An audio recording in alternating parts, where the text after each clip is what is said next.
सिद्धेभ्यः।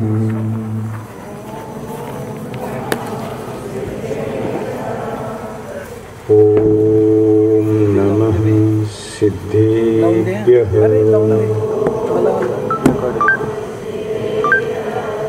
ॐ नमः सिद्धेभ्यः।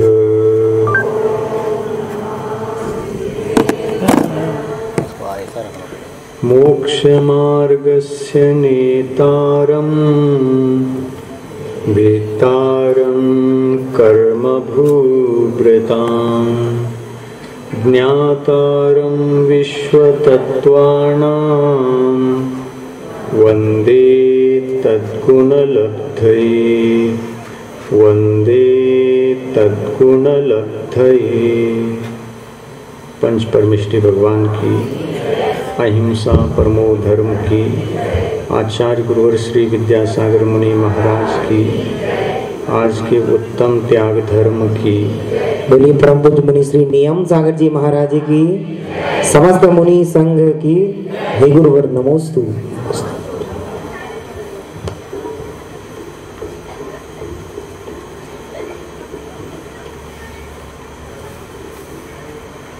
कषायों को त्याग करने के पश्चात सत्य धर्म की उपलब्धि हुई थी और सत्य धर्म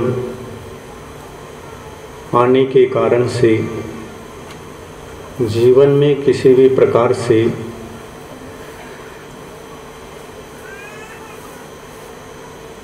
असंयम रह नहीं सकता, क्योंकि सत्य को ही साथ में लेकर जब हम किसी संयम या चारित्र को धारण करने के लिए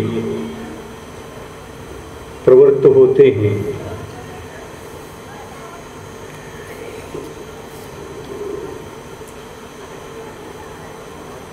तब इस प्रवृत्ति के काल में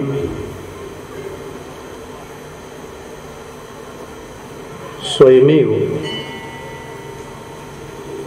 संयम के विरोधी कर्म जो होते हैं, उन कर्मों का पराजय होना स्वाभाविक हो जाता है, क्योंकि सत्य साथ में है। सत्य कभी हारता नहीं, असत्य हारता है, उसका पराजय होता है। सत्य जिसके पास होता है वो कभी मन में पराजय की अनुभूति नहीं करता।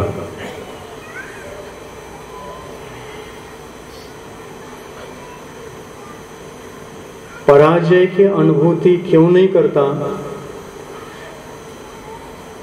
क्योंकि मन इतना निर्मल रहता है, अपने मन को टटोल कर देखे तो कहीं अपराधी नहीं मिलता है।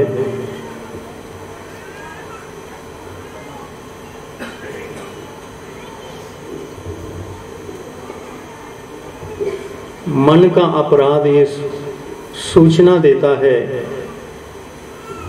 जीवन में कहीं न कहीं चूक है,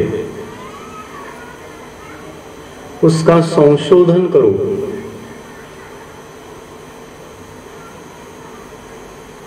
चूक है तो उसको हटाओ। मन में अपराध महसूस होता है तो उसी अपराध का नाम असत्य होता है,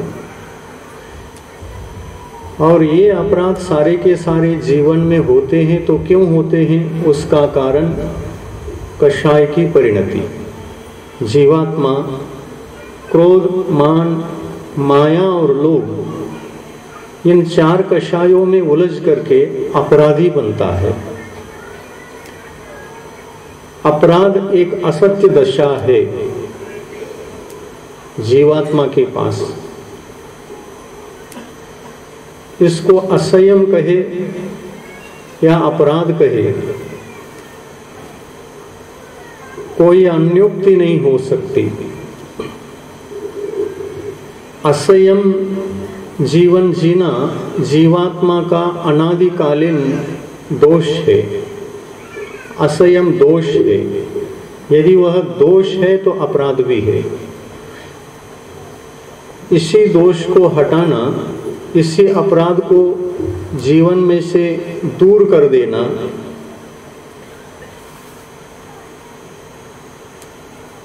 वीतरागता है, निष्कषायता है, संयम है, यही सत्य है।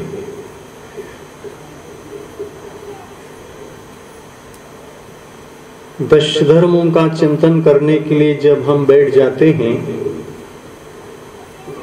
तो चिंतन करते समय ऐसा लगता है कि ये सारे के सारे धर्म एक हैं, अलग अलग नहीं हैं।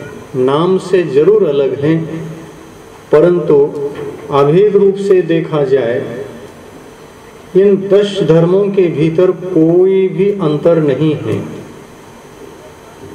किसी एक धर्म का नाम हम ले लें तो वहां पर अन्य 9 नाम ऑटोमेटिक आते हैं। धर्म तो एक ही है। किसको कहा जाए धर्म? अहिंसा, अहिंसा परमो धर्मः। और यह अहिंसा कहाँ पाई जाती है? जब ये प्रश्न उठता है तो उत्तर मिलता है जहां पर कषाय न हो वहाँ हिंसा नहीं होती। हिंसा जब भी होगी कषाय पूर्वक होगी। जिस आत्मा के भीतर कषाय नहीं रहती वहां पर हिंसा हो नहीं सकती। वीतरागी परमात्मा को हम परम अहिंसक कहते हैं। परम अहिंसक। भगवान अहिंसक किस कारण से है? हाँ? भगवान अहिंसक है तो किस कारण से है?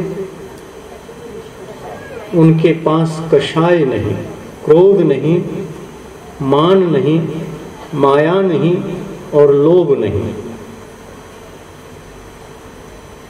कषाय नहीं है, इसलिए निष्कषाय दशा में आत्मा को वीतराग कहा जाता है।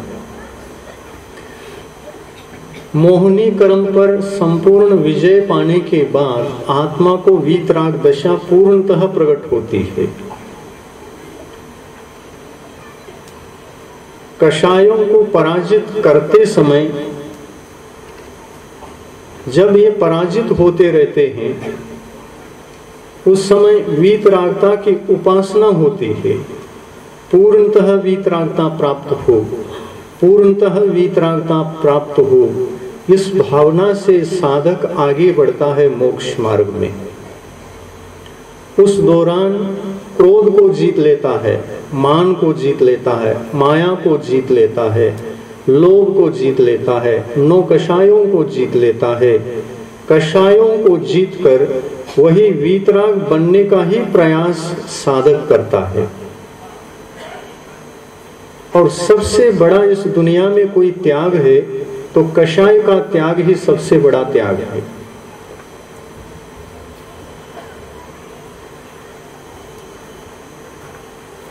ध्यान रखेंगे इस बात को? ध्यान ही नहीं रखना, कुछ आचरण भी करना। दुनिया में सबसे बड़ा त्याग यदि कोई है तो कषाय का त्याग सबसे बड़ा त्याग है। यह त्याग होने पर धन का त्याग करना कठिन नहीं है, संपत्ति का, वैभव का त्याग करना कठिन नहीं है, जीवों पर दया करना कठिन नहीं है।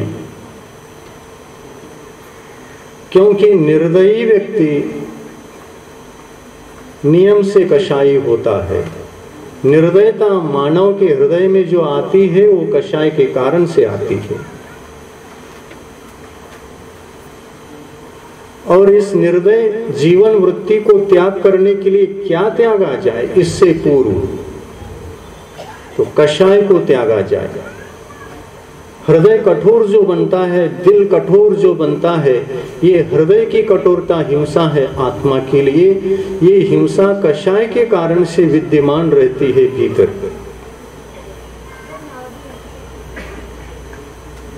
और यदि मनुष्य कषाय को त्यागने का प्रयास करे हर समय,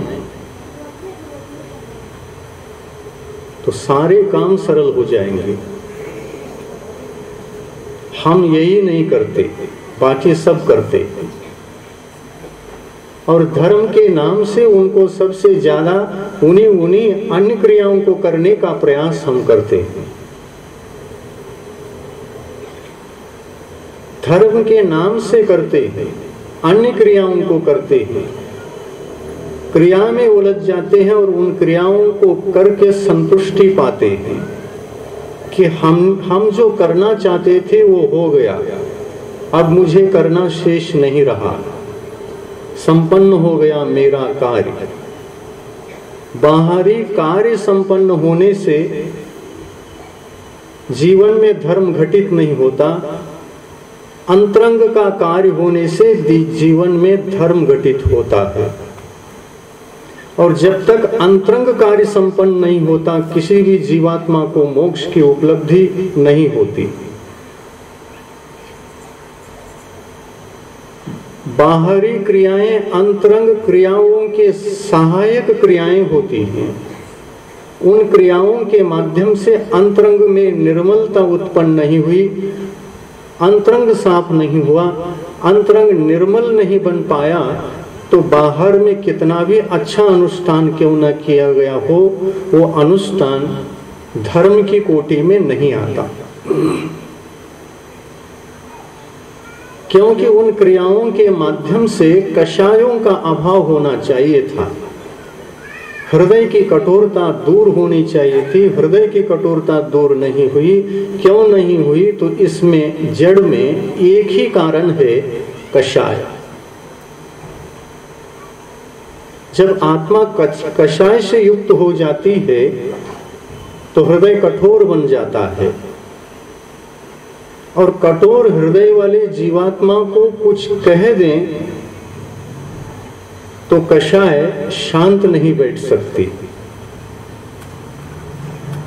कुछ कह दें, हित की बात भी आप सामने खड़े होकर के कहें कि ऐसा नहीं ऐसा है, तो पहले नंबर की कषाय उदय में आती है। कौन सी कषाय? पहले नंबर की है ये। और ये क्रोध क्यों आता है, ये प्रश्न पूछे तो क्रोध के पीछे गहराई में, उसके अंडरग्राउंड में मान बैठा है। मान के पीछे माया खड़ी है और माया के पीछे लोभ खड़ा है। तो लोभ पाप का बाप बखाना। लोभ कषाय सभी पापों में बाप है, पापों का बाप है। और ये पापों का बाप है, यह समझ में आ जाए तो जीव को बहुत ताप होता है कि हम लोभ कषाय को क्यों जीत नहीं पा रहे हैं। एक लोभ हट जाए तो मान अपने आप हट जाए, माया अपने आप हट जाए, क्रोध अपने आप दूर हो जाए। एक लोभ हटना चाहिए। आत्मा की सबसे बड़ी हिंसा का कारण यदि कोई बनता है तो जड़ में जाकर के देखें चिंतन करके, तो लोभ है। ये अगर लोभ विद्यमान है तो माया आएगी। लोभ विद्यमान है तो मान भी आएगा। लोभ विद्यमान है तो क्रोध भी आएगा। क्रोध को जीतना कोई बड़ी बात नहीं है। मान को भी जीतना कोई बड़ी बात नहीं है। माया को भी जीतना कोई बड़ी बात नहीं है। लेकिन सबसे बड़ी बात है लोभ को जीतना। क्योंकि शेष कषाय जिस आश्रय से टिकी हुई हैं, उन कषायों को जीतना जीतने का प्रयास करना, ये करना आवश्यक नहीं है। एक लोभ को जीतने का प्रयास करो। अगर लोभ छूट गया तो वस्तु का त्याग ऑटोमेटिक हो जाता है। क्रोध आता है तो क्यों आता है? लोभ के कारण से आता है। किसी वस्तु से लोभ है और उससे हम अटैचमेंट रखते हैं और उसके प्रतिकूल कुछ किसी ने कहा तो लोभ है, इसलिए क्रोध आता है।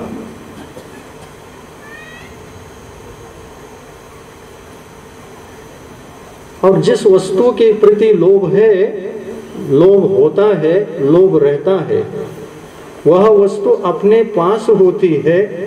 जब तक हम उसका स्वामित्व रखते हैं, उसके स्वामी बन के बैठते हैं, वह वस्तु कुछ अधिक है और ऐसी अधिकता किसी अन्य में पाई न जाए तो फिर मान आता है। मेरे पास धन अधिक है, मेरे पास ज्ञान अधिक है, मेरे पास प्रसिद्धि अधिक है, मेरे पास मान्यता अधिक है, मेरे पास लोग बहुत हैं, मेरे पास सोना चांदी 10 प्रकार के जड़ पदार्थ चेतन पदार्थ अधिक हैं। पर पदार्थों को लेकर के यह अज्ञानी आत्मा क्या करता है? मान करता है। पर पदार्थ है इसलिए मान आ रहा है। और पर पदार्थ क्यों है? तो कहते हैं लोभ के कारण से है। अगर लोभ हटा दो तो पर पदार्थ को त्यागना कठिन नहीं है। पर पदार्थों को पूर्णतः त्यागना ही तो उत्तम त्याग है। जिन कषायों को उदय से, जिन कषायों के उदय के कारण से पर पदार्थों के प्रति मूर्छा भाव, ममत्व भाव, आकांक्षा भाव,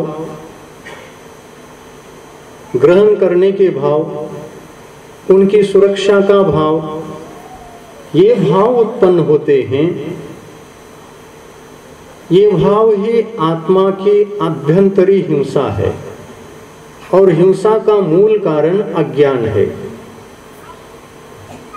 हिंसा मुझे नहीं करना चाहिए ये जानते हुए भी आत्मा हिंसा करती है। किसको साथ लेकर के? लोभ कषाय को साथ लेकर के। आत्मा कषायवान बन गई कि हिंसा हो गई? आत्मा की अभ्यंतरी हिंसा क्या है, ये यदि विचार करें तो कषाय परिणति आत्मा की हिंसा है। और फिर प्रश्न उठता है कि ये कषाय भाव आत्मा को क्यों होते हैं? तो कहते हैं अज्ञान के कारण से होते हैं। आत्मा अज्ञानी है, जानता नहीं, अपने स्वरूप को नहीं जानता।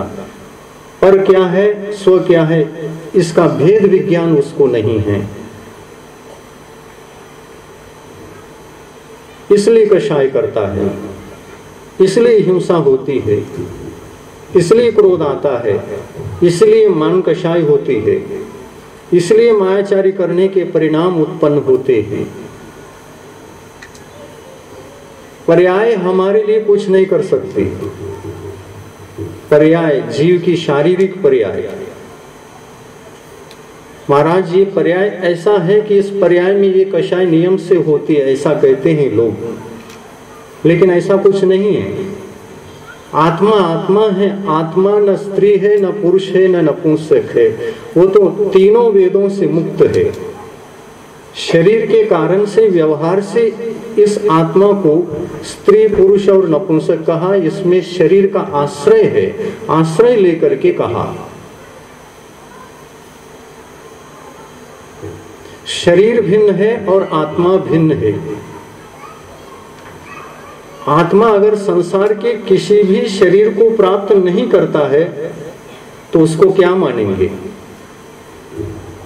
स्त्री मानेंगे, पुरुष मानेंगे या नपुंसक मानेंगे? क्या मानेंगे उसको? शरीर ही नहीं पाया, किसी भी प्रकार का शरीर अगर जीव को नहीं मिला तब क्या मानेंगे? तो भगवान मानेंगे। क्या मानेंगे? तो भगवान की पर्याय है। तो निश्चय के दृष्टिकोण से देखें तो प्रत्येक आत्मा भगवान है। ये जो भगवान कह रहे हैं ये बिल्कुल सत्य है। पर्याय में अगवान है, कषायवान है, कर्मवान है, संसारी है, दुखी है।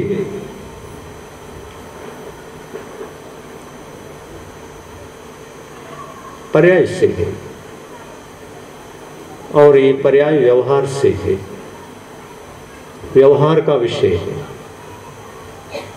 व्यवहार से ही हम संसारी होते हैं। निश्चय से देखें तो संसार पर्याय गौण हो जाते हैं। निश्चय नय, भगवान ने कहा निश्चय नय का आश्रय लेकर जब वस्तु स्वरूप का चिंतन करोगे पता चलेगा स्वयं आत्मा तुम क्या हो। भगवान कहते हैं निश्चय का आलंबन ले लो।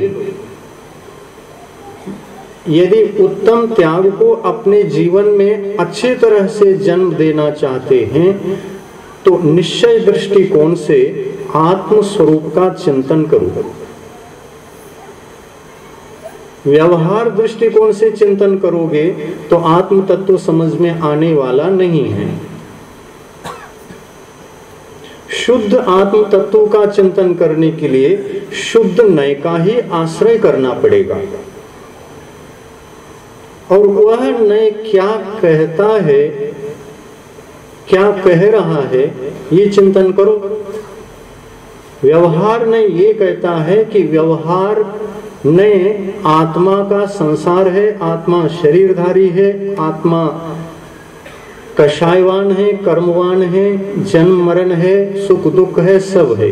ये व्यवहार नय का विषय हुआ। परंतु निश्चय नहीं कहता है व्यवहार नहीं, जो कुछ भी कह रहा है वो कुछ भी नहीं है। नेगेटिव बोलता है व्यवहार, निश्चय नहीं। और निश्चय नहीं से नेगेटिव बोलता है व्यवहार नहीं। व्यवहार नहीं संसार को पुष्ट करता है और निश्चय नहीं आत्म तत्व को, शुद्धात्म तत्व को पुष्ट करता है। निश्चय नहीं वास्तविकता को व्यक्त करता है और व्यवहार ने जो वास्तविकता नहीं है लेकिन है किसी न किसी रूप में कुछ अस्तित्व उसका, उस विषय को वह अभिव्यक्त करता है।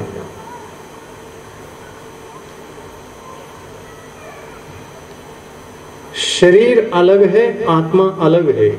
इसमें किसको त्यागना है? क्या आत्मा को त्यागना है? आत्मघात करने वाले आत्मा को त्यागते हैं।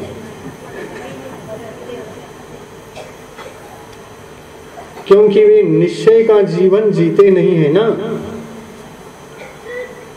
निश्चय का जीवन जीने वाले आत्मा को बचाते हैं और जो पर है, बाहर से ग्रहण किया गया था, उसको त्याग लेते हैं। हमने दो ही वस्तु ग्रहण किए हैं और वो दोनों ही वस्तु पुद्गल है। दो ही वस्तु।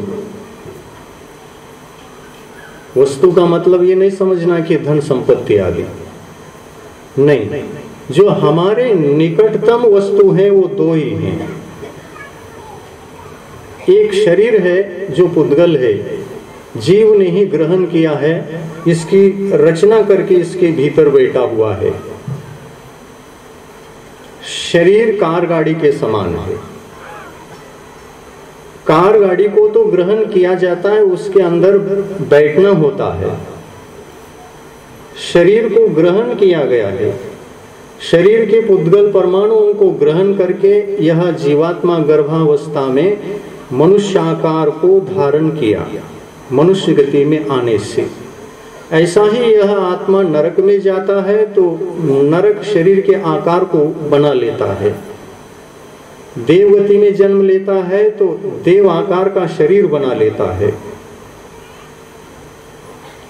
यह स्वयं नहीं बनाता, बनाने योग्य कर्म को बनाता है और कर्म शरीर को बनाता है। आप जब मनुष्य गति में आए थे, आपको पता था कि मनुष्य गति में आया हूं और मनुष्य आकार के शरीर को मैं बना रहा हूं। जब पूरा बनेगा इस गाड़ी में बैठकर घूमता रहूंगा। कोई चिंतन था? कोई भी नहीं बता सकता इस प्रश्न का उत्तर कि हम गर्भावस्था में आए थे, कहीं ना कहीं से आए थे और आत्मा आई थी और आत्मा कर्मों को लेकर के कर्मों को ग्रहण करके आई थी और उस भाव में जो शरीर था उस शरीर को त्याग करके नए कर्मों को ग्रहण करके कर्मों को साथ लेकर के यह आत्मा आ गई थी। त्याग शरीर का होता है, कर्मों का त्याग करना कठिन पड़ता है। शरीर का त्याग बहुत आसान है, कैसे भी त्यागा जा सकता है। चाहे संलेखना लेकर के त्याग करो, चाहे आत्मघात करके त्याग करो। शरीर का त्याग बहुत सुलभ है।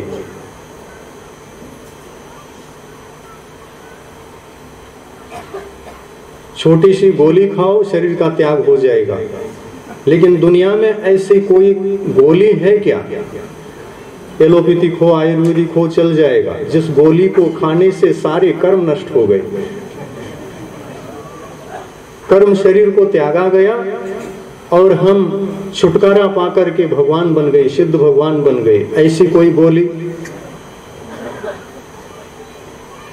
वो गोली अगर होती तो बोली बहुत ऊंची जाती।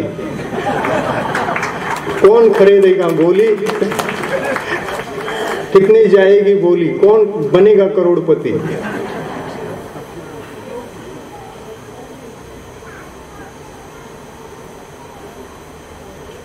दुनिया में ऐसी कोई गोली नहीं है जिस गोली को खाने से कर्म नष्ट हो जाए, पर शरीर को नष्ट करने वाली गोलियां तो है। शरीर को छुड़ाना बड़ी बात नहीं है। शरीर को छोड़ने से, शरीर को दंड देने से मोक्ष की उपलब्धि नहीं होती, धर्म की सिद्धि नहीं होती, तप की सिद्धि, संयम की सिद्धि नहीं होती। शरीर क्षीण नहीं करना है, बल्कि शरीर के भीतर जो आत्मा है, आत्मा जो राग द्वेष आदि कर रहा है, रागी है, कर्मवान है, उन कर्मों को जीतने का प्रयास करना, ये वास्तविक त्याग है, वास्तविक त्याग धर्म है। हम कुछ भी त्याग करते आए अभी तक, समझे बिना। अब आगे क्या त्याग करना है? कषाय को। आहार त्याग करने को ही धर्म समझते हो क्या?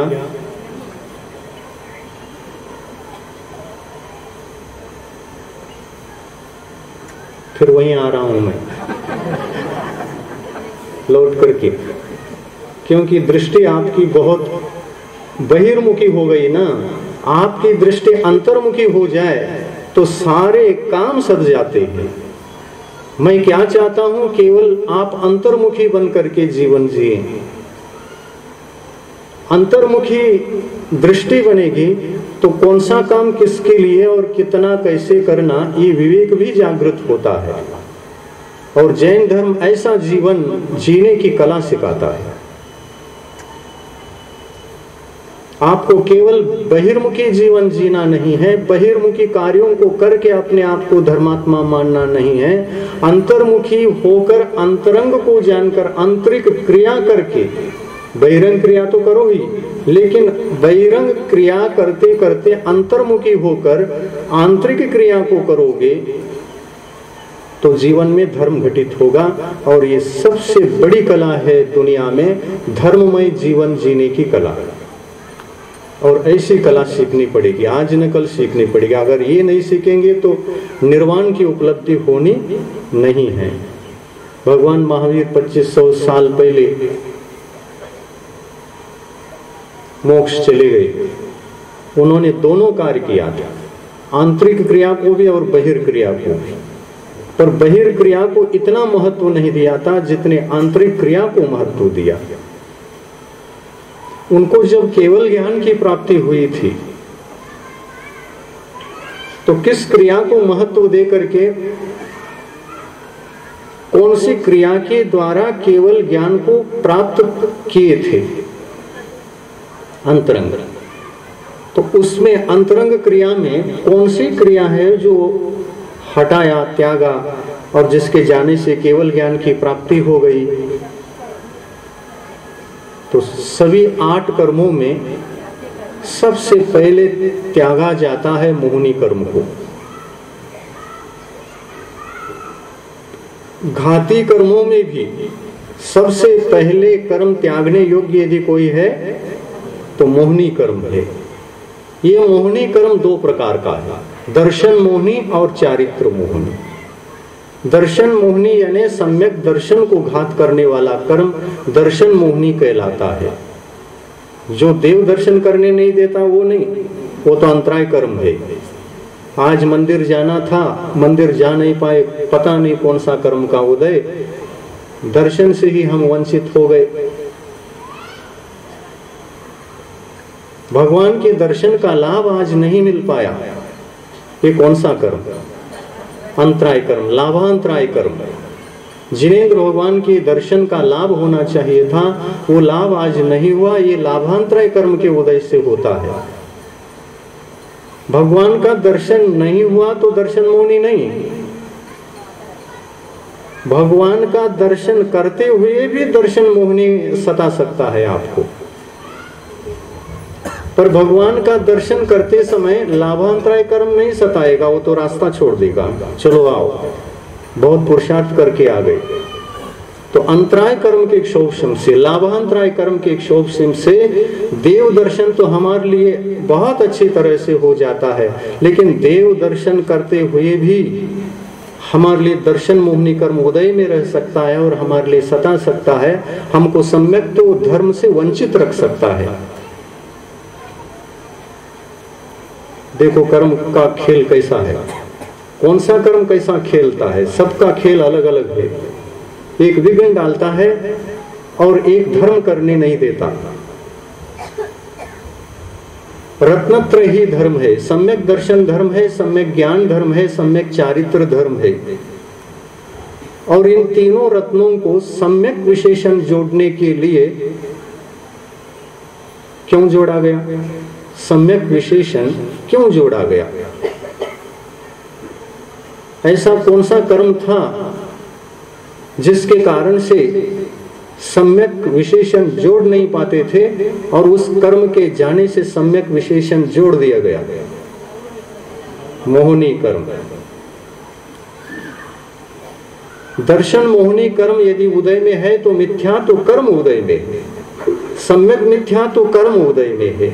ये दोनों कर्म सर्वघाती है, धर्म के सर्वघाती। सम्यक तो धर्म के सर्वघाती 2 ही कर्म है जो सम्यक्तों को होने नहीं देते, रोक देते हैं। जिनेंद्र भगवान का दर्शन करते समय भी ये होने नहीं देते, सम्यक्तों को उत्पन्न होने नहीं देते जीवात्मा को। क्यों, क्या इनका प्रभाव रहता है ऐसा कि जिनेंद्र भगवान का दर्शन कर रहे हैं और सम्यक दर्शन नहीं हो पा रहा है? सम्यक दर्शन धर्म का लाभ जीवात्मा कर नहीं पा रहा है, क्या कारण है? तो दर्शन मोहिनी कर्म का ये प्रभाव रहता है, आपको सदा ही वह अंधश्रद्धा में, विपरीत श्रद्धा में, मिथ्या श्रद्धा में बनाए रखता है, बनाए रखने के लिए निमित्त बनता है। और उसके उदय में जीवात्मा के भाव भी वैसे ही हो जाते हैं। दर्शन मोहिनी कर्म, मिथ्यात्व कर्म का उदय हो तो जीवात्मा के परिणाम सदा जो सुख के कारणीभूत विषय हैं उसको दुख का कारण समझेगा, और जो दुख का कारणीभूत विषय है उसको सुख का कारण समझेगा। ये प्रभाव है दर्शन मोहिनी का। जो अधर्म है उसमें आस्था करेगा, वही धर्म है। अधर्म को धर्म समझकर चलेगा। जिसमें गुरुपना नहीं है उनको गुरु बनकर समझ करके चलने के लिए प्रेरणा करेगा, निमित्त बनेगा। जो देव नहीं है उसको देव समझो और चलो, ऐसा कहेगा। हाँ? दर्शन मोहिनी कर्म इस दर्शन मोहिनी कर्म को फिर जीतने का उपाय क्या है, इसको कैसे परास्त करें, इसके प्रभाव को कम कैसे करें हम। तो जिनेंद्र भगवान कहते हैं तत्व का चिंतन करो। और वर्तमान में उस दर्शन मोहिनी के साथ जो कषाय होती है वो कौन सी कषाय? प्रमुख कषाय, अनंतानुबंधी कषाय। अनंतानुबंधी कषाय कैसी है? अनंतानुबंधी कषाय वो समर्थन करता है मिथ्यात्व का। मिथ्यात्व का समर्थन करते हुए वह अनंतानुबंधी कषाय कहती है मिथ्यात्व दर्शन मोहिनी कर्म जिसको धर्म कह रहा है, आस्था करने के लिए बता रहा है, उस पर तुम आस्था कर चुके हो, लेकिन केवल आस्था करके ही मत बैठो, कुछ उससे पाने का भी प्रयास करो, कुछ मांगो। बिन मांगे कुछ नहीं मिलता है। बिन मांगे मोती मिले, मांगी मिले न भीख, ऐसा कहते तो हैं, लेकिन ये ठीक नहीं है। मांगो, मांगने से ही मिलता है। इस प्रकार परिणामों में उथल पुथल मचाने वाला विपरीत धारणा बन जाती है। विपरीत धारणा बनने से दर्शन मोहिनी का प्रभाव पड़ जाता है और मांगो, मांगने से मिलता है, ऐसे कहने वाली कषाय अनंतानुबंधी कषाय। अनंतानुबंधी लोग पाओ, जिसको माना है, श्रद्धा किया है, उससे कुछ मिलेगा, पाओ कहता है, लोभ जगाता है। तो अनंतानुबंधी भी दो प्रकार की है ना, चार प्रकार की है ना, क्रोध मान माया लोभ। तो अनंतानुबंधी लोभ क्या काम करता है? अनंतानुबंधी लोभ दर्शन मोहिनी कर्म के उदय से जिसमें हमने श्रद्धा की है, विपरीत श्रद्धा, उससे कुछ पाने का प्रयास करो, ये कहता है। तो सम्यक्त्व के जो 8 अंग हैं और 8 अंगों के जो दोष हैं, उसमें दूसरे दोष का नाम है कांक्षा। और इसी को अनंतानुबंधी कांक्षा कहते हैं। अनंतानुबंधी की कांक्षा। और इस कांक्षा को हम यदि त्यागेंगे तो सम्यक दर्शन की उपलब्धि हो जाएगी। पर श्रद्धा को सर्वप्रथम पलटाना पड़ेगा, क्योंकि अतत्व को तत्व समझ करके बैठे हैं, अधर्म को धर्म समझ करके बैठे हैं। ये कारण क्या है इसमें? ऐसा क्यों समझ करके बैठे हैं? दर्शन मोहिनी तो कारण है विपरीत श्रद्धा के लिए, पर ये भी तो कारण है ना, अज्ञान। ये अज्ञान किसका है? विचार न कर पाना। ये अज्ञानता किसके कारण से उत्पन्न हुआ है?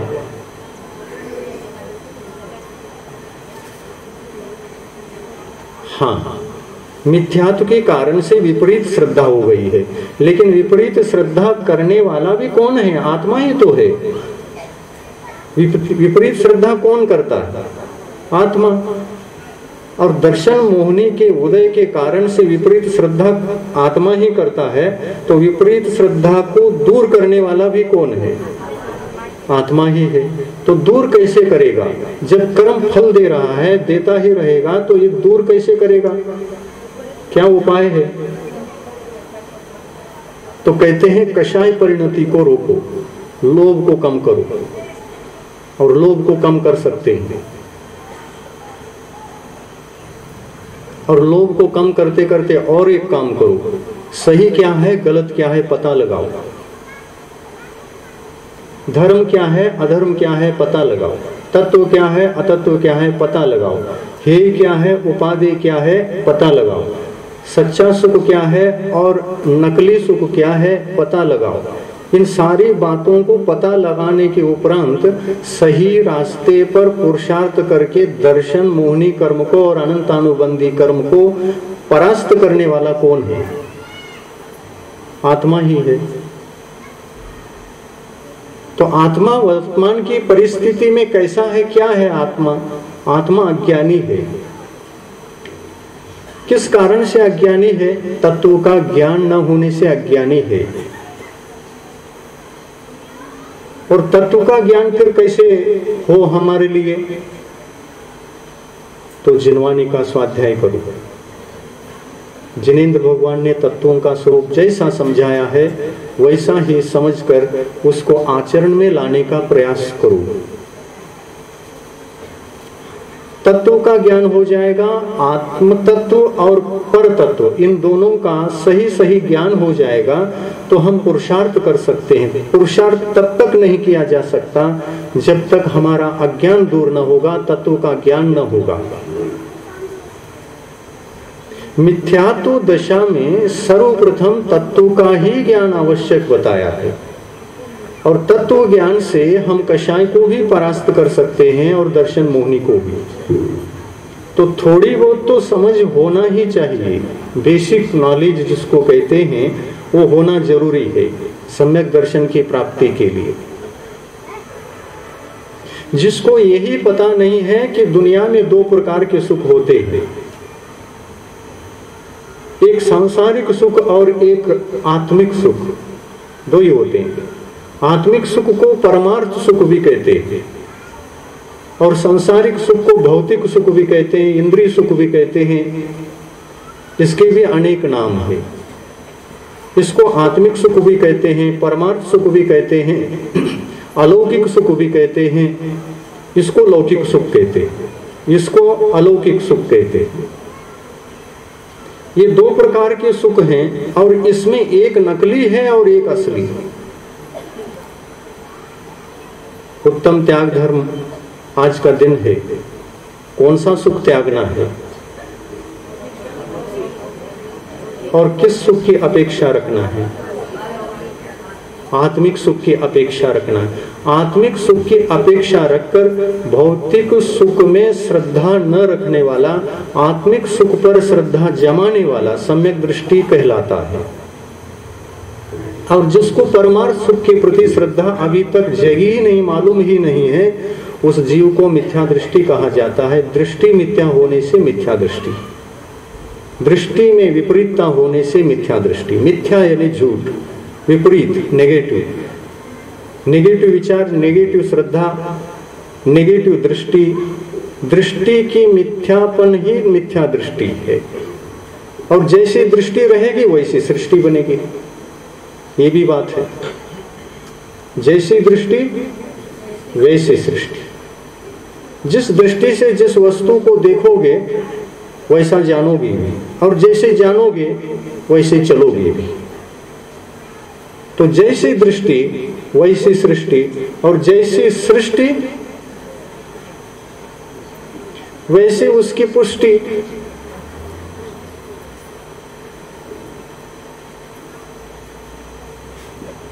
तो क्या बदलना है? दृष्टि को बदलना है।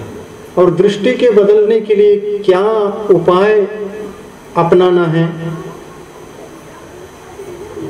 किस उपाय को अपनाना है? दृष्टि को बदलने के लिए स्वाध्याय को माध्यम बनाना है। स्वाध्याय करेंगे तो दृष्टि बदल जाएगी, तो दृष्टि बदल जाएगी तो सृष्टि बदल जाएगी।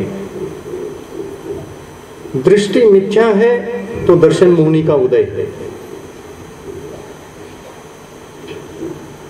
दृष्टि मिथ्या है तो दर्शन मोहिनी का उदय है। दर्शन मोहिनी का उदय है तो ये दो प्रकार के सुख हैं, ये पता ही नहीं है। एक ही सुख पता है, और जो पता है उसके प्रति आस्था है, श्रद्धा है। और सांसारिक सुख ही सुख है। ऐसी जो आस्था, ऐसी जो श्रद्धा होती है वो एक मुखी श्रद्धा होती है। और यह एक मुखी श्रद्धा मिथ्यात्व है। और यह मिथ्यात्व सभी जीवों में है। एक इंद्रिय, द्विइंद्रिय, तीन इंद्रिय, चतुरेंद्रिय, पंचेंद्रिय, निगोदी जीव, जितने भी संसार में जीव है, संगी असंगी पंचेंद्रिय तक के, जिनको ये दो प्रकार के सुख में से श्रद्धा करने योग्य सुख, असली सुख ये है और ये नकली है, इस पर आस्था नहीं रखना है, इस पर आस्था रखना है, इतना पता नहीं है तो वो सब जीव मिथ्या दृष्टि है। और यह सुख कहाँ है ये सोचो। परमार्थ सुख, आत्मिक सुख है तो वो आत्मा को छोड़कर कहीं पर पदार्थ में है कि आत्मा ही है? आत्मा में ही है, आत्मा में ही। तो इस सुख को खोजने के लिए अंतर्मुखी होना पड़ेगा कि बहिर्मुखी हो करके खोजना पड़ेगा? तो आत्मा का सुख यदि आत्मा में है तो आप उपवास में आत्म सुख को कैसे ढूंढ रहे हैं? उपवास एक शारीरिक क्रिया है ना। उपवास के दिन आत्मानुभूति हुई क्या? उपवास के दिन आत्मा की अनुभूति होती है क्या किसी को? और जिन्होंने जितने का उपवास किया उतना ही आत्मानुभूति उनको अधिक हो गई होगी।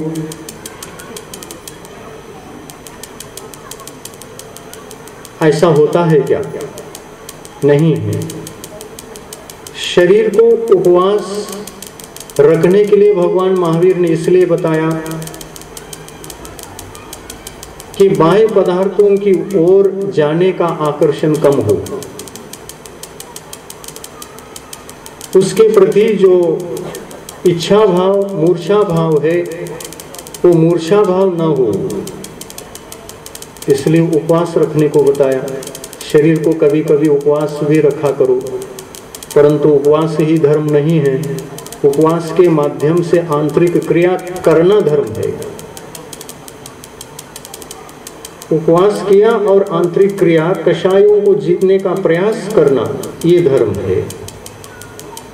तो कषाय भी कषाय है।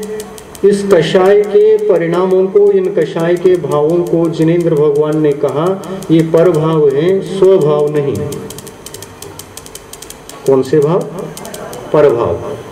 और कषाय कर्म का उदय पर द्रव्य है, पर वस्तु है। पर द्रव्य और पर वस्तु के निमित्त से आत्मा के भीतर जो वैभाविक परिणाम, वैभाविक भाव, कषाय भाव, अज्ञान भाव इत्यादि भाव जो पैदा होते हैं उसमें पुद्गल निमित्त है। कर्म, मोहनी कर्म, पुद्गल कर्म निमित्त है। और ये पुद्गल कर्म निमित्त होने के कारण से ही हमारे अंदर अज्ञान भाव, मिथ्यात्व भाव, कषाय भाव, ये सारे के सारे भाव उत्पन्न होते हैं। तो फिर किसको जीते इसमें? कर्मों को जीते कि इन भावों को जीते? हाँ, भावों को जीतना पड़ेगा। और भावों को क्यों नहीं जीत पा रहे हैं? तो कहते हैं कि अपने भीतर जरा भी विवेक नहीं है, ज्ञान नहीं है, बेसिक नॉलेज नहीं है। दो प्रकार का सुख है यही पता नहीं है। और फिर दर्शन मोहनी को जीतोगे कैसे? दर्शन मोहनी कर्म विपरीत श्रद्धा इसलिए करा रहा है, आपको पता नहीं है इसलिए वो विपरीत श्रद्धा कराने में निमित्त बन रहा है। और आपको ये पता चल जाए कि सुख दो प्रकार का है और इसमें श्रद्धा करने योग्य सुख तो यही है, ये त्यागने योग्य है। भौतिक सुख का त्याग उत्तम त्याग है और आत्मिक सुख का ग्रहण उत्तम त्याग धर्म है। ग्रहण करना ही धर्म है। आत्मिक सुख को ग्रहण करो और भौतिक सुख को पूर्णतः त्याग दो। इंद्रिय विषयों को त्यागो, वही सुख है, वही एकमात्र है। ये ना हो तो मैं टिक नहीं सकता, मैं जी नहीं सकता, ऐसा नहीं। मैं इसके बिना भी रह सकता हूँ, जैसे सिद्ध भगवान रह रहे हैं, जैसे अरहंत परमेष्टि रह रहे हैं। बुझ गया? धीरे धीरे हाँ चालू है। जैसे अरहंत परमेष्टि आत्मिक सुख को प्राप्त करके आत्मा में रह रहे हैं कि नहीं? उनको कोई भौतिक सुख की अपेक्षा है क्या? नहीं है। मुनि महाराज कोई भौतिक सुख के सुख सामग्री को रखते हैं क्या? नहीं हैं, उद्गल पदार्थ मात्र से दूर हैं, जिसमें सुख समझते थे। ऐसे दो वस्तु थे जिसमें सुख समझते थे, एक चेतन वस्तु और अचेतन वस्तु। चेतन वस्तु भी पर है और अचेतन वस्तु भी पर है। इन दोनों के प्रति जो मूर्छा भाव है, इस मूर्छा भाव को त्याग दिया है दिगंबर साधु ने और पूर्णतः दिगंबर हो गए। जिनके पास कुछ भी भौतिक सामग्री की इच्छा नहीं रही, वहाँ पर उत्कृष्ट धर्म पलता है। उससे बढ़कर के कोई धर्म नहीं है त्याग धर्म। जिनके पास इंद्रिय विषय तिल तुष मात्र भी नहीं बच पाए और उसके बिना भी वे जीवन जी रहे हैं तो जी रहे हैं, और उनको भौतिक सुख बिल्कुल नहीं है। इंद्रिय विषय जिसके पास होते हैं वे भौतिक सुख निरंतर अनुभव करते हैं, भौतिक सुख की अनुभूति तो होती है। पर जिनके पास इंद्रिय विषय ही नहीं रह पाए, वो भौतिक सुख का अनुभव कैसे करेंगे? तो उस सुख के बिना भी जीवन जीने का मार्ग है कि नहीं है? उस सुख के बिना भी हम रह सकते हैं कि नहीं? रह सकते हैं। तो उस सुख के बिना यदि आत्मा रह सकता है तो असली सुख कहीं ना कहीं है, और वो है इसलिए रह सकते हैं, और वो मिलता है। इसको छोड़ते ही वह मिलता है। और मुनि महाराज सुखी हैं, सबसे ज्यादा सुखी हैं। बोलो आप लोग, क्या धारणा है आप लोगों की? आप लोग ज्यादा सुखी हैं कि हम लोग? क्या धारणा है? हमारे पास कुछ भी नहीं, एक नया पैसा भी नहीं, पैसा नहीं, वस्त्र नहीं, कोई संसार मतलब शारीरिक जीवन चलाने का कोई साधन नहीं है, शारीरिक सुख पाने का कोई वस्तु नहीं, पदार्थ नहीं। फिर भी हम आपसे कैसे सुखी? बहुत बड़े दुखी हैं।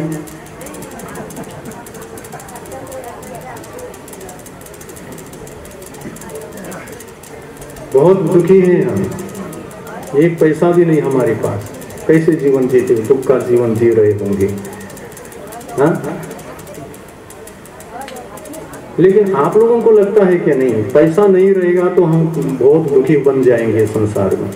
लगता है कि नहीं? और ये लगता है इसलिए कमाते हैं कि नहीं? धन कमाते कमाते थोड़ा भी इधर उधर गड़बड़ी हो गई तो कितना विकल्प होता है? बहुत विकल्प होता है, बहुत विकल्प।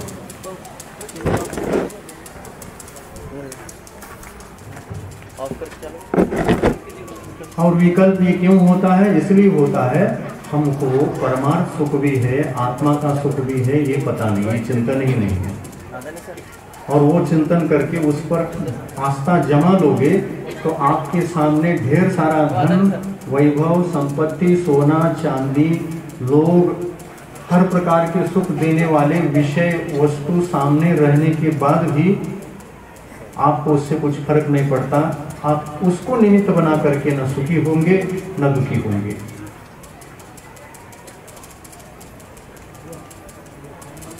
और फिर त्यागने की क्या जरूरत है महाराज? जैसे ही हम सुखी भी नहीं होंगे, दुखी भी नहीं होंगे, वो रखेंगे भी और चलेंगे भी, और इधर आत्मा के सुख को भी चाहेंगे और इधर विषय सुख को भी चाहेंगे। तो ऐसा दोनों चाहेंगे तो क्या आपत्ति है महाराज? ये क्या धर्म नहीं है क्या?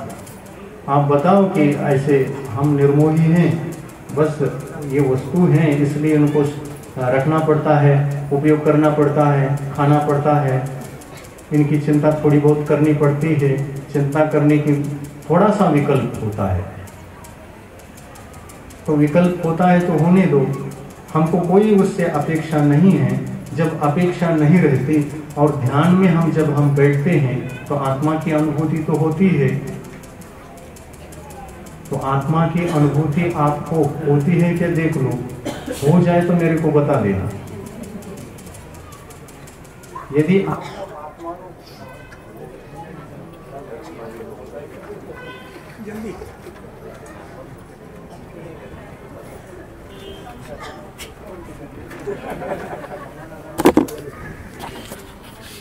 उपशम बढ़ गया। अभी सर्वघाती का उदय था, अब देशघाती का उदय हो गया। देशघाती यानी देश के घाती नहीं, अंतराय कर्म के उदय से जो ये विघ्न आते हैं, इस विघ्न को दूर करने के लिए पुनः क्षयोक्षम होना पड़ता है। और वो ये अंतराय कर्म इतना सूक्ष्म है कि कब देशघाती का उदय हो जाए और कब सर्वघाती का उदय हो जाए भरोसा नहीं, ये बदलता ही रहता है। ये अंतराय कर्म तीर्थंकरों को भी नहीं छोड़ता है, आदिनाथ भगवान को भी नहीं छोड़ा इसने। और ये अंतराय कर्म यानी कर्म आत्मा के साथ ये रहता है और फल देता है, तो ये स्वयं आता है कि हम ही बुलाते हैं, हम ही बुलाते हैं, इनवाइट करने वाले हम ही हैं। हम ही तो है जो कुछ है, गलत भी हम हैं और सही भी हम हैं। अपने ऊपर जिम्मेदारी हम लेंगे तो मन में शांति रहती है। अगर अपने कष्ट को दूसरे पर थोपेंगे, तुम्हारी वजह से ये मेरे लिए कष्ट आया,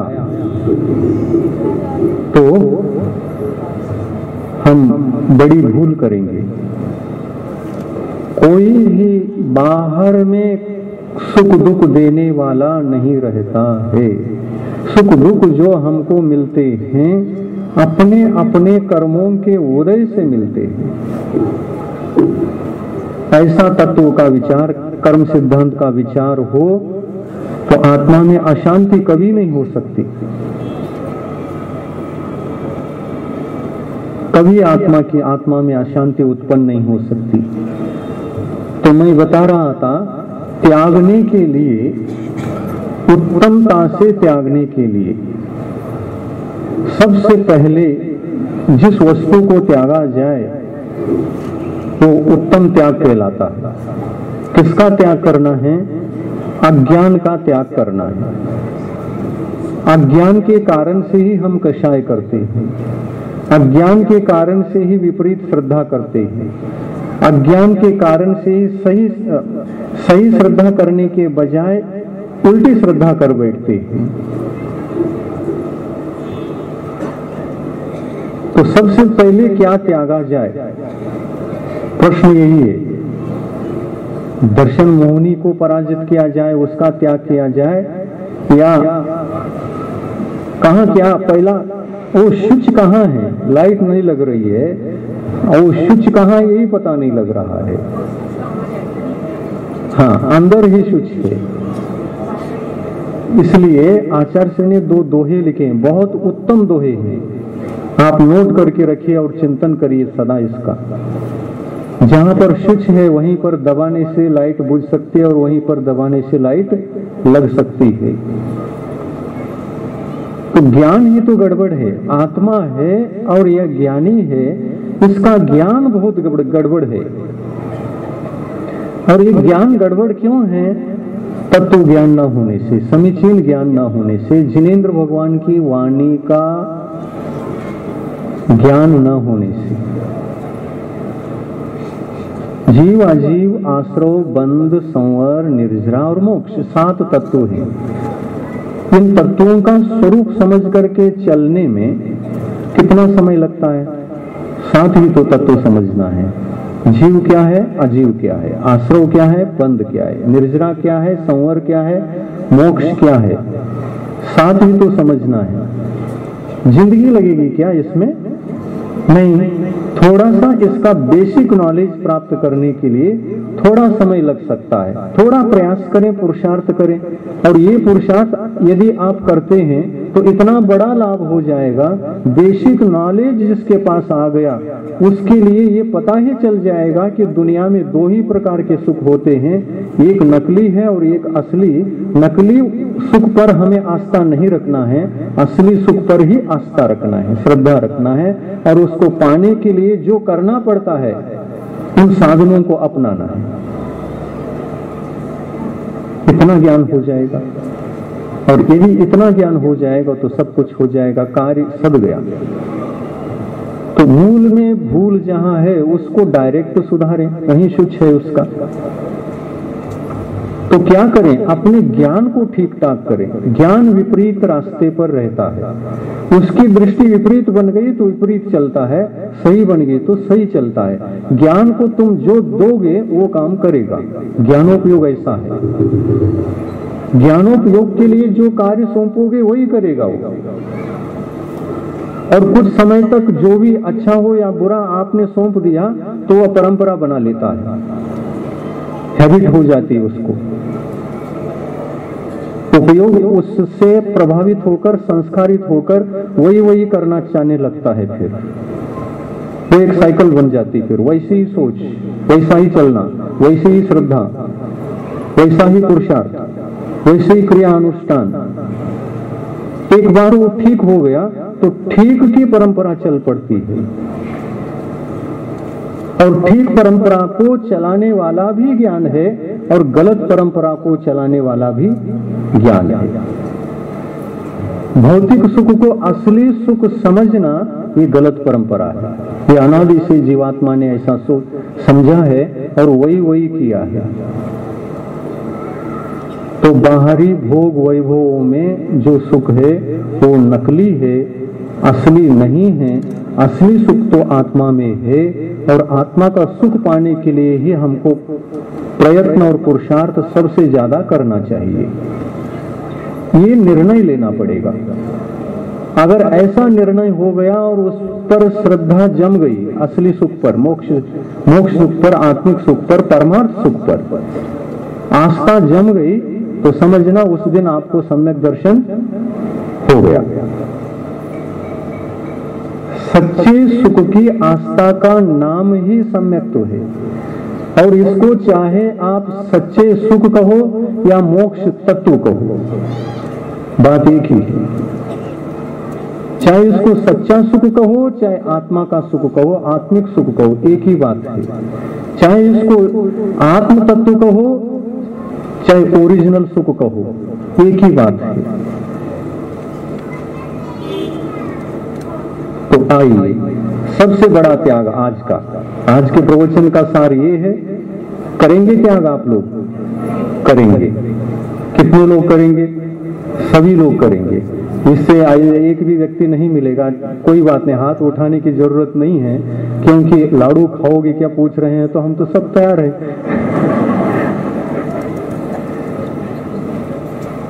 सब तैयार होंगे, लेकिन क्या त्याग करना, ये आपके लिए आज के प्रवचन का अंतिम संकल्प दिलाना चाहते हैं। क्या त्याग करना, क्या त्याग उत्तम त्याग कहलाता है। सर्वश्रेष्ठ त्याग, उत्तम मत कहो उसको, सर्वश्रेष्ठ तो कहो। सर्वश्रेष्ठ त्याग क्या है? अज्ञान का त्याग ही सर्वश्रेष्ठ त्याग है। और ये अज्ञान जहां नहीं होगा ना, वहां पर इंद्रिय विषयों के प्रति आस्था, उनका ग्रहण, उनसे उत्पन्न होने वाली हिंसा, उनसे उत्पन्न होने वाला पाप, उस कारण से होने वाले अपराध, दोष कुछ भी नहीं रहेंगे जीवन में। तो आइए हम संकल्प दिलाते हैं। क्या संकल्प दिलाने जा रहे हैं हम? अज्ञान को छुड़ाना चाहते हैं। ये सबसे बड़ा त्याग है। अज्ञान का त्याग करो और सही तत्व का निर्णय करो और उस पर चलने का प्रयास करो, पुरुषार्थ करो, संकल्प के साथ करो ये काम। तो हम ये चाहते हैं, स्वाध्याय करना प्रारंभ करो और ऐसे प्रवचन सुनो जो बेसिक होते हैं, जो हमारे लिए ज्ञान बढ़ता है। आप किस प्रकार के प्रवचन सुनने के जिज्ञासु रहते हैं हमको मालूम है। महाराज, प्रवचन हमको ऐसा सुनाओ जिसमें बहुत सारी कहानियां हो। तो कहानी में सब हानि है। कहानी से प्रवचन पूर्ण कर लूं तो हानि मिलेगी। हमारा समय देना आपको बेकार हो जाएगा, हमसे समय लेना आपका समय बेकार हो जाएगा। तो कहानी सुनने से जीवन में परिवर्तन कभी ना आता है ना आ सकता है। कहानी से कुछ नहीं होता। तत्व की चर्चा से, तत्व के चिंतन से, तत्व के मनन से, स्वाध्याय करने से जीवन क्या है इसको सदा उसके पीछे लग करके उसका चिंतन मनन करने से जीवन में रूपांतरण जल्दी होता है। कहानी सुनने से तो एक मनोरंजन हो सकता है, एक शिक्षा की बात मिल सकती है, एक छोटी सी ज्ञान की बात मिल सकती है, परंतु आपको ज्ञान संग्रहित नहीं होता, आपका जीवन नहीं बन पाता। इसलिए प्रवचन भी सुनो तो ऐसे प्रवचन सुनो, ये सब रिकॉर्डिंग कर रहे हैं, रखो इसको, बार बार सुनो। परमार्थ तत्व की ओर आपकी आत्मा लौटेगी, अज्ञान को नष्ट करके, अज्ञान को खत्म करके ज्ञान के रास्ते पर निश्चित रूप से आ सकती है। आएगी कि नहीं आएगी? अज्ञान को खत्म करना है, तो अज्ञान को खत्म करने के लिए दो माध्यम है, एक सत्संग करना और तात्विक प्रवचन सुनना। जिन प्रवचनों को सुनने से हमारा अज्ञान अंधकार अल्प से अल्प समय में, अल्पाति अल्प समय में नष्ट हो जाए, दूर हो जाए और ज्ञान का प्रकाश भीतर फैल जाए, ऐसे प्रवचन सुनना। क्या ये नहीं हो सकता? बहुत कठिन है क्या? और ये पुरुषार्थ है, ये करना ही पड़ेगा। ऐसे प्रवचन सुनो, उनको सीढ़ी बनाने पर उसको लगा के रखो, उसको स्टॉक करो, संग्रहित करो। ऐसे प्रवचन जो तात्विक होते, तत्वार सूत्र पर किए हुए प्रवचन, छेड़ाला पर किए हुए प्रवचन और भी अनेक विषय, 10 लक्षण पर किए हुए प्रवचन, इनको संग्रहित करोगे तो आपका बेसिक नॉलेज वाला प्रारंभिक जो धार्मिक ज्ञान रहता है वो आने से आपका जीवन बनेगा। धर्म की प्रथम सीढ़ी सम्यक दर्शन है और वह सम्यक दर्शन पाने के लिए इतना सब कुछ करना पड़ेगा और आज का संकल्प उसी के लिए है। तो स्वाध्याय करो, खुद भी पढ़ो और सत्संग करके ज्ञान प्राप्त करने का प्रयास करो। दिमाग में इतने प्रश्न उठ जाए, इतने प्रश्न उठ जाए, जैसे राजा श्रेणी को प्रश्न उठते रहे और प्रश्न उठे हुए प्रश्नों को पूछते पूछते उनको 30 साल लगे। 30 साल होने के बाद भी प्रश्न खत्म नहीं हुए, महावीर भगवान मोक्ष चले गए। 60,000 प्रश्न किए थे श्राणिक राजा ने, धर्म संबंधित 60,000 प्रश्न। हम 60 क्या 6 प्रश्न भी पूछ नहीं पाते अच्छी तरह से।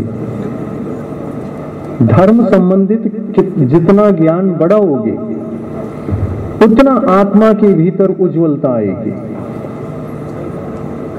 और जितनी आत्मा के भीतर उज्ज्वलता आएगी उतना आपका सम्यक तो धर्म चमकेगा, नहीं तो जंग खाएगा। स्वाध्याय छोड़ोगे, आत्मचिंतन नहीं करोगे तो सम्यक तो जंग खाएगा, ज्ञान भी जंग खाएगा और आचरण भी जंग खा करके मिथ्या दर्शन, मिथ्या ज्ञान, मिथ्या चारित्र पुनः जहां का तहां हो जाओगे। इसलिए पुरुषार्थ ज्ञान के प्रति अधिक करना, स्वाध्याय करना, स्वाध्याय भी करना और ऐसे सत्संग के प्रवचन भी सुनना। 10 लक्षण के ये प्रवचन बहुत मार्मिक हुए हैं, इसमें बेसिक ज्ञान मिलेगा, आपको जीवन बनेगा। क्या करना चाहिए, एक रास्ता मिलता है, इससे एक प्रेरणा मिलती है और ये करना बहुत आवश्यक है। तो संकल्प लीजिए हाथ जोड़ करके, हम कम से कम एक दिन में आधा घंटे तो स्वाध्याय करेंगे ही करेंगे। अगर नहीं कर पाए किसी दिन तो कोई बात नहीं, लेकिन करने का आदत डालेंगे। करने की आदत डालने पर ज्ञान नियम से बढ़ेगा। ऐसी इच्छा तो रखो, नियम लियो, लेकिन कभी चूक जाए तो कोई बात नहीं, लेकिन कंटिन्यू रखना। महाराज नियम टूटता है, ऐसी इतनी दृढ़ नियम मत लेना। अगर किसी दिन छूट भी जाए तो कोई दोष नहीं लगेगा, लेकिन ज्ञान बढ़ाने का जो ध्येय है, संकल्प है, वो आपको ज्ञानी बनाएगा एक न एक दिन।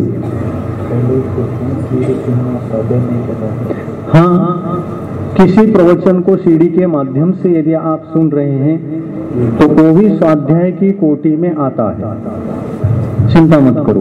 किसी दिन आप पढ़ नहीं पाए, पढ़ना भी चाहिए, नहीं पढ़ पाते हैं तो आधा घंटा अगर प्रवचन भी सुन लिया तो उस दिन का स्वाध्याय हो गया। ऐसा करो, ऐसा कर सकते, ऐसा करोगे तो देखो दो प्रकार का सुख है, इससे आस्था उठेगी और इससे आस्था जमेगी। आत्म सुख के प्रति आस्था जम गई तो फिर परंपरा बदलेगी।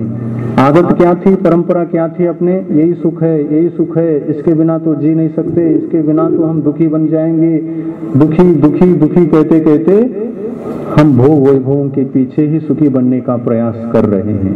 भोग वैभव सुख नहीं दे सकते, असली सुख तो देता है धर्म। सम्यक दर्शन, सम्यक ज्ञान और सम्यक चारित्र ये असली सुख देने के मार्ग हैं। क्योंकि इन धर्मों की उत्पत्ति होने के बाद, ये धर्म तीनों अपने जीवन में आने के बाद अज्ञान हटता है, कषाय कम होती है, और दुख जो होता है कषाय की वजह से और अज्ञान की वजह से। अज्ञान दुख का कारण है, कषाय दुख का कारण है। इन दोनों को हटाने के लिए रत्नत्रय धर्म आवश्यक है। ये धर्म सुख रूप है, सुख ही है वो। ये रत्नत्रय जहां है, परमार्थ सुख है ही वहां, और ये मुनियों के पास होता है, मुनियों के पास है। मुनियों के पास जो होता है उसको पाना है। इस भव में भले ही नहीं प्राप्त कर पा रहे हैं, आगामी भवों में कभी न कभी, आगामी हमारे जन्म कितने हैं क्या पता, कितने भव अभी संसार में रहना है, केवल ज्ञानी ही जानते हैं। परंतु भविष्य में मुनिवत सुख, आत्मिक सुख पाना है कि नहीं, टाइम हो गया, पाना है कि नहीं, पाना है। तो दो दोहे हम बता रहे हैं जो आचार्य श्री के द्वारा लिखे थे, उनका सार आप चिंतन मनन करके निकालो और सदा इनको साथ में रखो, याद करो, कंठस्थ करो, स्मरण में रखो, सतत चिंतन के लिए काम में आएंगे। ज्ञान दुख का मूल है। लिखो, अगर डायरी हो तो लिखो, नहीं हो तो सुन लो। ज्ञान दुख का मूल है, ज्ञान ही भव का कूल। ज्ञान दुख का मूल है, ज्ञान ही भव का कूल।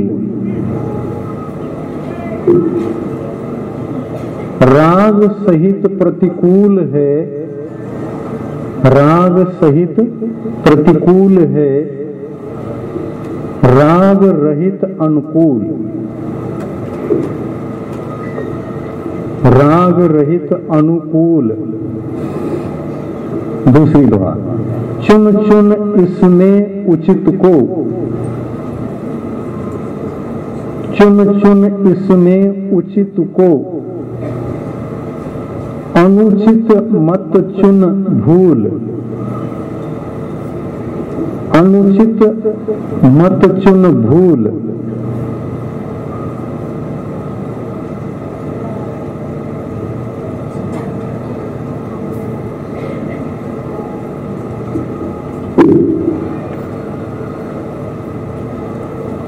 थोड़ा सा हम परिवर्तन करके बता रहे हैं एक शब्द।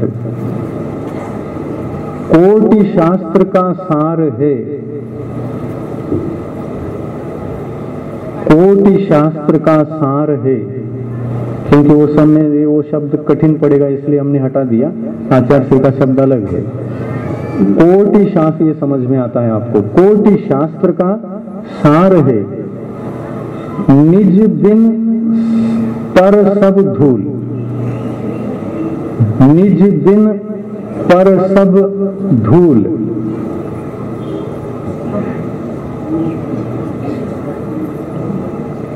कई लोग मोबाइल से रिकॉर्डिंग कर रहे हैं ऐसे पकड़ के बैठे। मैंने कहा लाइट क्यों लग रहे हैं अभी?